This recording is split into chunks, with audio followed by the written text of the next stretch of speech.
Hello guys, আজকের ভিডিওতে আমি আবার দুটি মজাদার অ্যাডভান্সড ইংলিশ স্ট্রাকচারস নিয়ে এসেছি।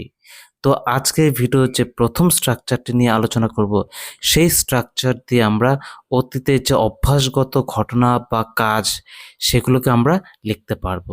সেরূপ বাক্যের কিছু উদাহরণ নিম্নরূপ: আমি কলকাতায় থাকতাম, প্রতি শনিবার আমি সাঁতার কাটতে যেতাম, তাদের একটা কুকুর থাকতো বা ছিল, সে নাচতে পছন্দ করত, ইত্যাদি এরূপ।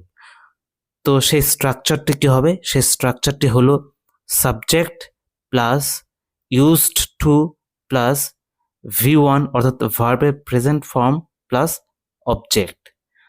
তো এই স্ট্রাকচারটিতে আমরা কয়েকটি এক্সাম্পল দেখে নিই। যেমন, আমি কলকাতায় থাকতাম, I use to live in Kolkata. প্রতি শনিবার আমি সাঁতার কাটতে যেতাম, every Saturday I use to go swimming. তাদের একটা কুকুর থাকতো বা কুকুর ছিল, they use to have a dog.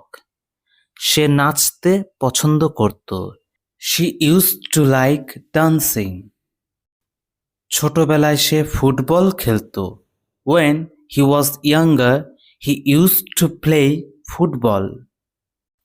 তারপর দ্বিতীয় যে স্ট্রাকচারটি আছে, সেই স্ট্রাকচারটিতে আমরা নিম্নরূপ বাক্যগুলি গঠন করতে পারবো। যেমন, তুমি এটা পছন্দ করো বা না করো, তোমাকে এটা করতেই হবে। সে আসুক বা না আসুক, তোমাকে এখানে থাকতেই হবে। বিশাল জানে না সে যাবে কি যাবে না। সে তোয়াক্কা করে না, রিতা ইংরেজি বলতে পারে কি পারে না।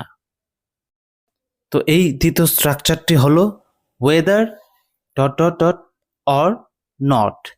তো এই স্ট্রাকচারটিতে কয়েকটি এক্সাম্পল দেখে নিই। তুমি এটা পছন্দ করো বা না করো, তোমাকে এটা করতেই হবে। Whether you like it or not, you have to do it. সে আসুক বা না আসুক, তোমাকে এখানে থাকতেই হবে। Whether she comes or not, you have to stay here. Vishal জানে না সে যাবে কি যাবে না। Vishal does not know whether he will go or not.